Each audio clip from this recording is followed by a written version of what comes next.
우리에게 주시는 하나님의 말씀은 마가복음 6장 14절에서 18절까지의 말씀입니다. 마가복음 6장 14절에서 18절까지의 말씀 교독하시겠습니다. 제가 먼저 읽습니다. 이에 예수의 이름이 드러난지라 헤롯 왕이 듣고 이르되 이는 세례 요한이 죽은 자 가운데서 살아났도다. 그러므로 이런 능력이 그 속에서 일어나느니라 하고 어떤 이는 그가 엘리야라 하고 또 어떤 이는 그가 선지자니 이에 선지자 중에 하나와 같다 하되 헤롯은 듣고 이르되 내가 목벤 요한 그가 살아났다 하더라.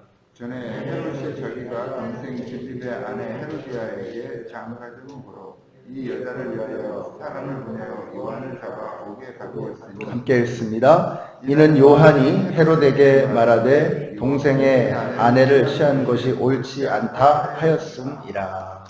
아멘.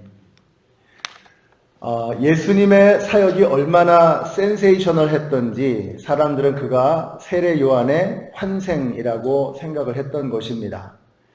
이 말은 세례 요한이 다시 살아났다 이걸 믿었다라는 말은 아닙니다. 세례 요한의 영이 예수님에게 들어가서 세례 요한의 특별한 능력이 그에게서 나타나고 있다는 그런 일종의 미신적인 생각이 사람들 사이에서 퍼져가고 있었던 것입니다. 그리고 그런 생각을 하는 많은 사람들 중에 헤롯이 포함되어 있었다라는 말일 것입니다. 여기에서 헤롯은 헤롯 안티파스를 말합니다. 왜 우리 예수님이 어릴 때 예수님을 죽이려고 했던 바로 그 헤롯 대왕이죠. 그 헤롯 대왕의 둘째 아들이 바로 여기 나오는 헤롯 안티파스입니다. 자, 그러면서 세례 요한을 죽였던 그 사건을 소개하고 있습니다. 이 헤롯은 굉장히 부도덕한 왕으로 알려졌습니다. 그래서 동생 빌립의 아내 헤로디아를 빼앗아서 자신의 아내로 삼았습니다. 세례 요한은 그것을 비난했고 그것을 눈의 가시로 생각했던 헤로디아는 자기 딸 살로메를 이용해서 결국 그의 목을 쳤던 것입니다. 그 내용이 그 뒤에 나오는 그런 본문 속에 잘 설명이 되어져 있습니다. 여기서 우리가 생각해야 할 것이 헤롯 안티파스나 헤로디아나 얼마나 이 무서운 사람들인가. 우리가 생각해 보면 정말 끔찍한 사람들이 아니겠습니까? 멀쩡한 사람의 목을 베는 그런 사람들. 자, 그렇지만 정말 무서운 것은 이 사람들이 아니고 이 사람들이 그 앞에 서 있었던 진리. 사실 그들은 진리 앞에서 두려워 떨고 있었던 것입니다. 그래서 이 헤롯이나 헤로디아나 이런 사람들이 정말 무서운 사람들처럼 보여지지만 사실 이들은 왜 이렇게 끔찍한 짓을 저질렀는가? 그들은 진리가 두려웠기 때문이라고 하는 것입니다. 여러분, 세상의 어떠한 권력도 진리 앞에서는 두려워 떨게 되는 것입니다. 세상을 움직이는 힘에는 여러 가지가 있습니다. 통치자들의 권력과 무력은 엄청난 파괴력을 가지고 있습니다. 돈의 힘도 굉장합니다. 그러나 그들이 진정으로 두려워하는 것이 있습니다. 바로 진리의 힘입니다. 헤롯은 예수님의 소문이 얼마나 강력하게 일어났는지 그게 두려웠습니다. 왜 두려웠나? 자신의 제거하려고 했던 세례 요한과 그의 사역이 예수님을 통해서 계속해서 나타나고 있었기 때문입니다. 여러분, 냉장고 안에 김치통을 이렇게 두면 이게 아무리 꽁꽁 싸매도 거기 비닐로 싸매고 또 싸매고 해도 결국은 냉장고 전체가 김치 냄새가 나죠. 경험적으로 아실 겁니다. 냄새는 어떻게 막을 수가 없는 것입니다. 마찬가지로 진리를 아무리 꽁꽁 싸매도 결국은 드러나고 마는 것입니다. 마태복음 10장 28절에 이런 말씀이 나옵니다. 제가 굉장히 사모하는 귀한 말씀입니다. 마태복음 10장 28절 말씀인데요. 몸은 죽여도 영혼은 죽이지 못하는 사람들을 두려워하지 말고 영혼과 몸을 지옥불에 다 멸망시킬 수 있는 분을 두려워하라. 그러니까 우리가 어떤 존재를 누구를 두려워하며 살아야 할지를 우리에게 너무나 명확하게 잘 보여주고 있습니다. 우리는 사람을 두려워할 것이 아니라 하나님을 두려워해야 합니다. 사람은 기껏해야 우리의 몸을 어떻게 해치려고 하는 것입니다. 그러나 우리의 몸도 생명도 하나님의 소관이요 우리가 정말로 두려워해야 될 대상은 우리의 몸과 영혼을 지옥불에 멸하실 수 있는 하나님 한 분, 우리가 하나님을 두려워하는 사람들이 되어야 합니다. 근데 참 놀라운 것이 우리가 사람을 두려워하면 이 사람을 두려워한다는 말 자체가 하나님을 두려워하지 않는다는 뜻입니다. 근데 우리가 하나님을 두려워하면 세상이 두렵지가 않은 거예요. 하나님을 두려워하면 사람이 무섭지 않습니다. 우리 연합장로교회 성도님들이 사람을 두려워하는 것이 아니라 하나님을 두려워할 줄 아는 그런 분들이 되시기를 바랍니다. 우리가 그리스도인으로 살아가려면 다른 방법이 없습니다. 하나님만 두려워할 줄 알아야 하는 것이죠. 그 하나님은 우리의 일거수일투족을 다 보고 계십니다. 우리는 이렇게 저렇게 앞에서 그냥 사람의 눈만 감추면 되는 것처럼 그러고 살아갑니다. 근데 하나님은 다 보고 계시거든요.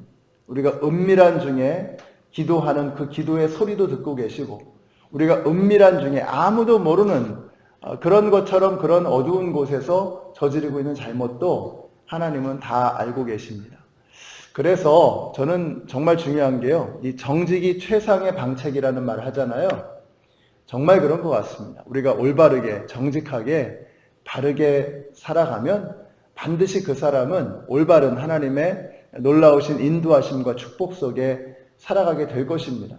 근데 이렇게 저렇게 그 잔재주 부리고 이렇게 남 모르게 이렇게 술수 피우고 결국은 꼬리가 길면 잡힌다 그러는데, 제가 가만히 생각해 보니까 꼬리가 길면 잡힐 뿐만 아니라 한번 잡히면 그동안 저지른 게 다 탄로가 나는 거예요. 그래서 그 한 번이 굉장히 무서운 겁니다. 그리고 한 번은 결국 잡히게 되어 있습니다. 다시 말하면 거짓은 드러나게 되어 있습니다. 하나님 앞에서는 이미 다 보여지는 것이요, 사람들 앞에서도 결국은 다 드러나게 되어 있습니다. 그래서 우리는 한 걸음 한 걸음을 정직하고 바르게 살아갈 필요가 있습니다.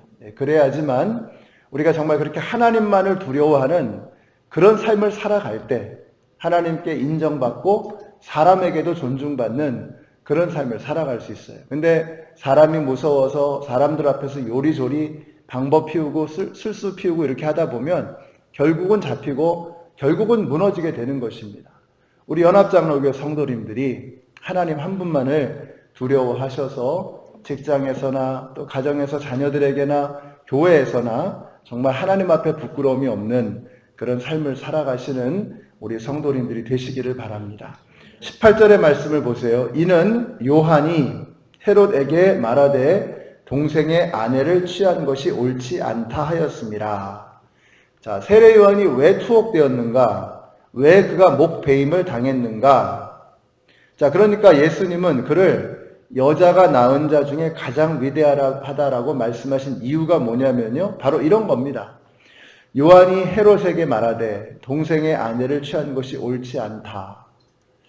저는 이 세례 요한이 정말 하나님을 두려워할 줄 아는 사람이었다는 생각이 들어요. 그러니까 그가 이 세상의 최고의 권세자에게도 담대하게 하나님 보실 때 잘못된 것을 지적할 수 있었던 것입니다. 우리 시대가 어지러울수록 교회는 선지자적인 모습을 잃지 말아야 합니다. 우리가 교회가 교회다워지기 위해서는 세상에 잘못된 것들을 하나님의 말씀에 비추어서 잘못된 것은 잘못되었다라고 말할 수 있어야 하는 것입니다. 그것 때문에 혹 비난을 받을 수도 있고, 그것 때문에 혹 사람들에게 어려움을 겪을 수도 있지만, 그러나 우리 그리스도인들은 어느 곳에서나 진리를 분명하게 밝힐 수 있어야 합니다.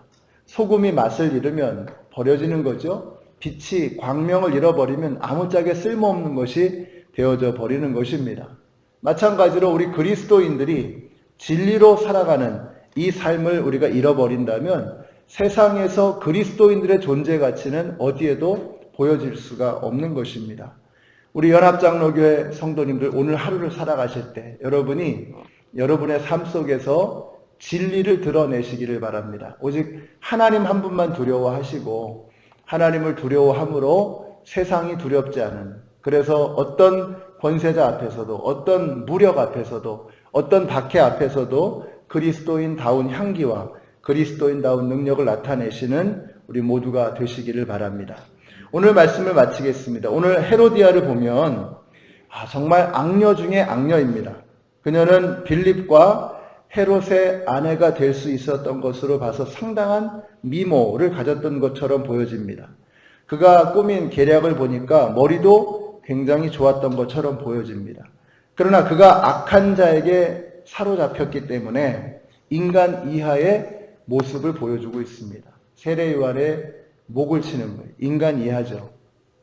그러나 여인 중에 한번 예를 들면 에스더 같은 여인을 한번 생각해 보십시오. 그가 하나님께 사로잡힌 자가 되니까 수많은 사람들을 살리잖아요. 악한 자에게 사로잡히면 사람을 해하고 사람을 죽이는 파괴하는 그러한 사람이 됩니다. 근데 거룩한 영, 하나님의 영에 사로잡힌 사람이 되면 사람을 살리는 역사를 이루어가게 되는 것입니다. 오늘 저와 여러분이 이렇게 이른 아침에 나오셔서 하나님 앞에 기도하실 때 거룩한 성령에 사로잡히시는 여러분들이 되시기를 바랍니다. 그리고 오늘 하루를 성령의 충만한 가운데 예수 그리스도 향기를 멋지게 드러내시는 삶을 살아가시는 우리 모두가 되시기를 예수님의 이름으로 축원합니다. 기도하겠습니다.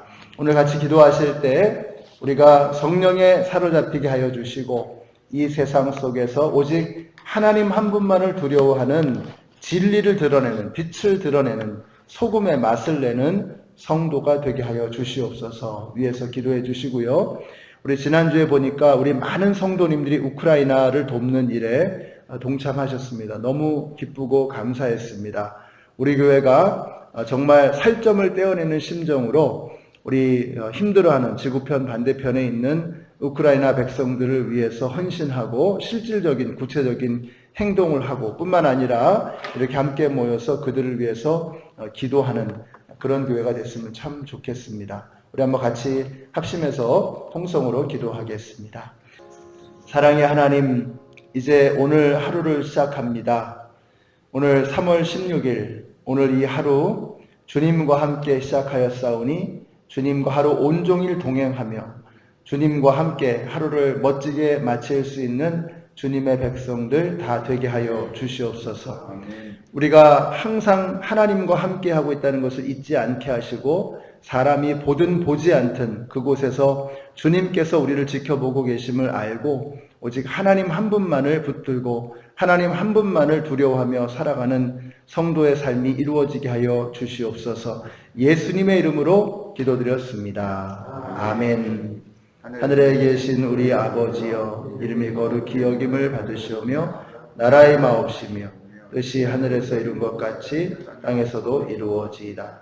오늘날 우리에게 일용할 양식을 주옵시고 우리가 우리에게 죄 지은 자를 사하여 준 것 같이 우리 죄를 사하여 주옵시고 우리를 시험에 들게 하지 마옵시고 다만 악에서 구하옵소서. 나라와 권세와 영광이 아버지께 영원히 있사옵나이다. 아멘.